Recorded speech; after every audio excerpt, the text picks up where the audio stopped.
কবি বলেন, আল মুমিন ফিল মসজিদ কাসসামাকি ফিল মা ওয়াল মুনাফিকু ফিল মসজিদ কাত-তায়রি ফিল কফাসি। এটা আরবি একটি বাক্য।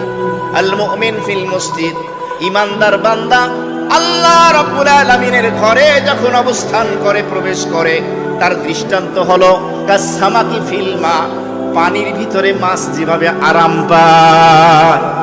পানির ভিতরে মাছ যতক্ষণ থাকে শান্তি পায়, আরাম পায়, বেঁচে থাকে। পানি থেকে বের করলে ছটফট করে, আর বাঁচতে পারে না।